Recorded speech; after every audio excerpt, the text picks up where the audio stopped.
posso garantir a vocês. Sendo assim, a partir dessa influência que Sorrell deteve sobre Hitler, Mussolini e os demais desgraçados da época, podemos ver aonde o pensamento de Marx com Sorrell conseguiu alcançar.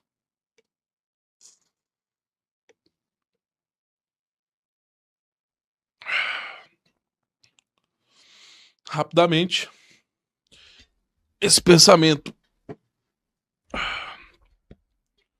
ao alcançar basicamente a Europa inteira, começou a gerar diversos conflitos internos na Europa, principalmente no campo político, internamente e externamente. Essa compreensão de Sorrell, junto com ao que podemos, se assim podemos chamar, teoria marxista, promoveu internamente diversos conflitos. Na Alemanha, estava um conflito absoluto. Os judeus eram culpados. Na Itália, malditos sejam aqueles que tiraram a verdadeira identidade da Itália. Começou-se então um certo avanço, não só certo, mas sério avanço da violência ao redor de toda a Europa. A revolução realmente começou a influenciar em demasiado não somente a cabeça do trabalhador, não somente e principalmente os intelectuais da época. Para você conseguir entender mais a respeito disso, se gerou algum interesse em vocês, eu posso trazer um livro que o Mises cita, que traz toda esse desenvolvimento, disso que eu estou explicando para vocês, que é o livro do Alfred Rosenberg, chamado O Mito do Século XX, aonde ele narra e destrincha de como todo esse pensamento foi sendo desenvolvido e como isso foi infectando a Europa como um todo. Segundo Mises, esse livro é extremamente importante para entender mais profundamente a respeito disso. O Mises cita autores e mais autores para conseguir se compreender e aprofundar mais em todos esses assuntos que eu estou aqui descrevendo para vocês. Então, se vocês têm interesse ou estão se contestando internamente a respeito do que eu estou trazendo para vocês, vocês podem buscar a respeito desse livro e então constatar. É sempre bom trazer uma bibliografia, afinal de contas, algum amigo seu, ou até mesmo você, pode achar que tudo isso que eu estou falando é um tanto quanto absurdo. Mas a fonte, para esse caso específico, está aqui para vocês. O mito do século XX. E como que isso acontece? Como isso tomou tanta proporção? É um tanto quanto engraçado, devo afirmar para vocês.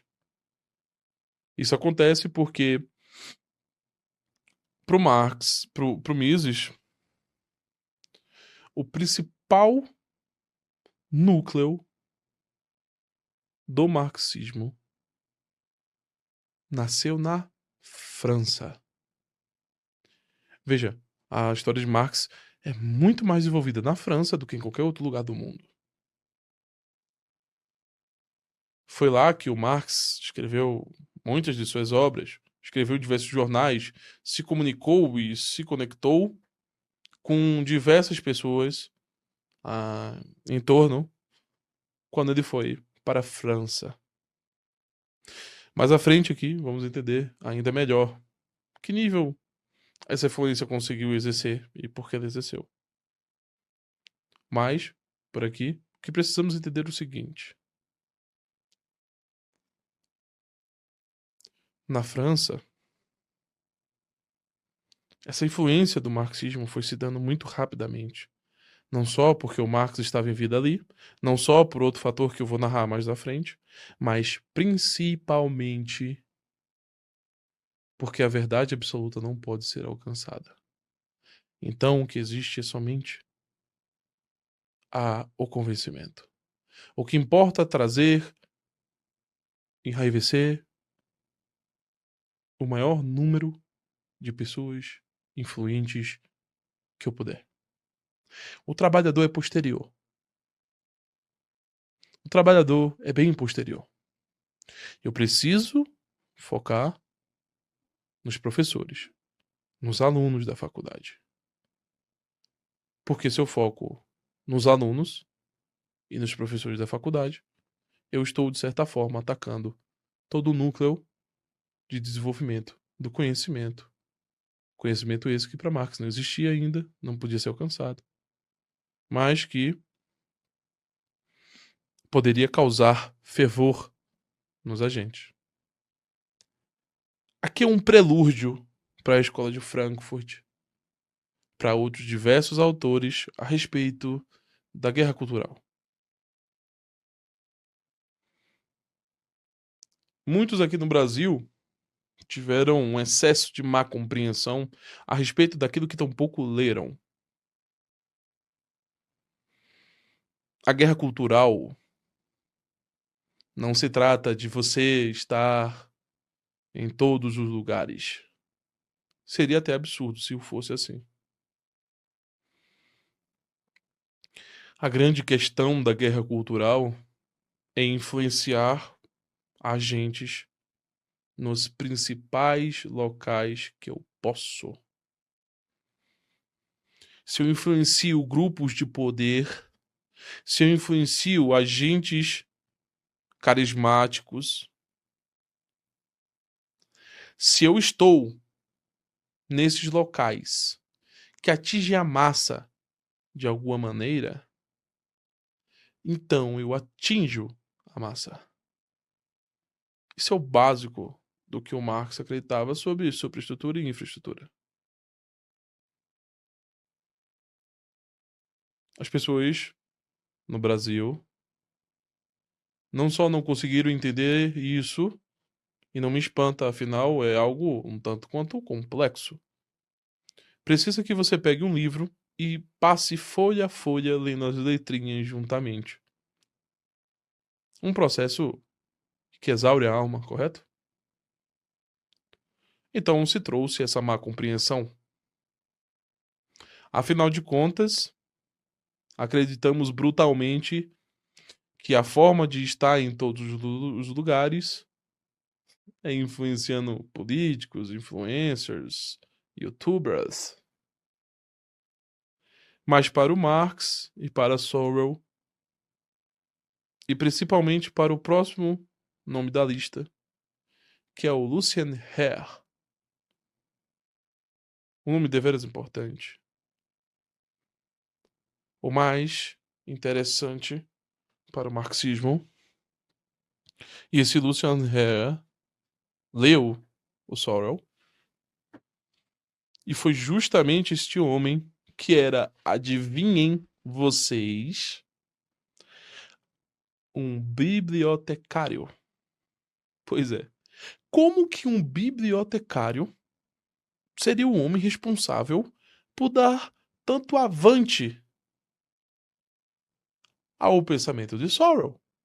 Afinal de contas, não existia SEO e Amazon naquela época. Onde diabos as pessoas iriam achar livros? Aonde? Bem, surpreendam-se vocês ou não, nas bibliotecas. Só que eu sou um jovem, estou indo na biblioteca e não sei muito bem o que ler. Bom, Lucien Hare sabia o que você tinha que ler. Ele sabia o que ele queria te dar para ler. Então, Lucien Hare via ali quem, afinal de contas, ele fazia as fichas, né? Ele sabia o nome das pessoas na biblioteca. Então, ele sabia quem era estudante de faculdade, quem era um burguês, quem tinha bastante dinheiro. Ele sabia quem estava ali sozinho. Então, Lucien Hare fez esses livros avançarem rapidamente nos grupos específicos de alunos de faculdades, principalmente na França. Eu esqueci o nome do núcleo que ele influenciou, mas se você comprar, se você tiver acesso ao livro, você vai conseguir achar. Ele influenciou um núcleo muito importante de uma faculdade, composta normalmente por pessoas muito ricas e muito influentes.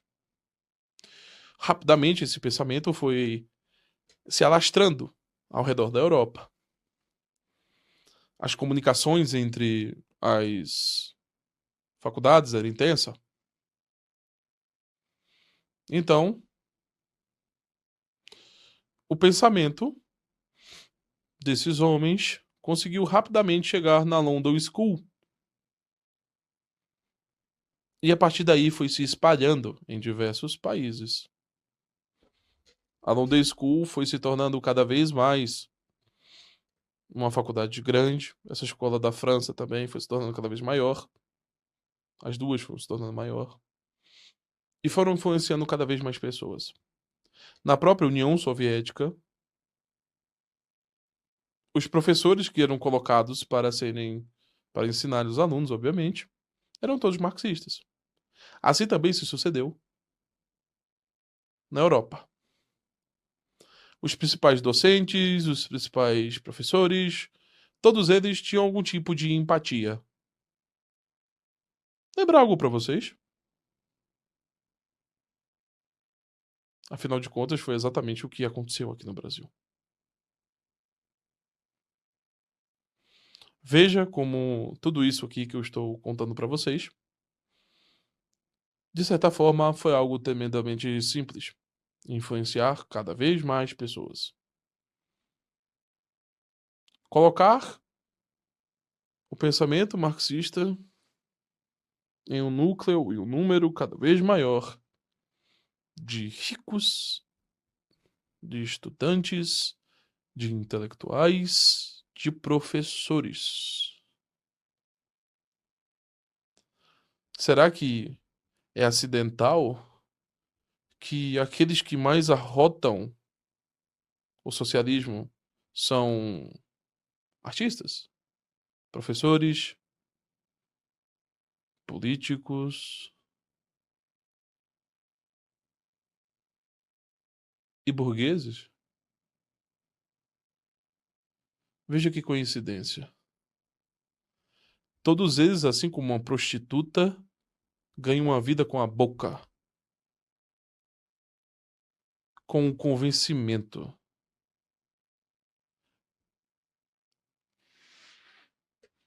Não é à toa que justamente esses núcleos e esses grupos que precisam tanto da boca, que buscam tanto o convencimento, que influenciam tanto as massas, e aí sim estamos falando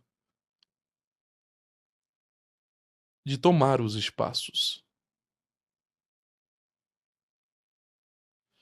Veja que foram, de certa forma, homens franzinos, homens que não conseguiriam lutar uma guerra, mas são eles que precisam incendiar o coração daqueles que podem. Então eu trago isso com ensinando isso para eles, pervertendo a história, atuando para eles, trazendo cada vez mais as paixões se aflorando.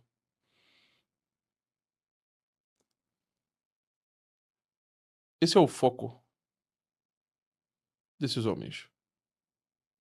Foi assim que se tomou os espaços. E o Mises, em apenas uma página, conseguiu clarificar absolutamente tudo isso para mim. Isso que eu expliquei aqui para vocês agora é uma página. Uma página. Eu achava o Mises apenas, entre aspas, o maior economista de todos da história de longe. Hoje eu tenho certeza disso e de que ele de fato era um gênio. Pequeno parênteses.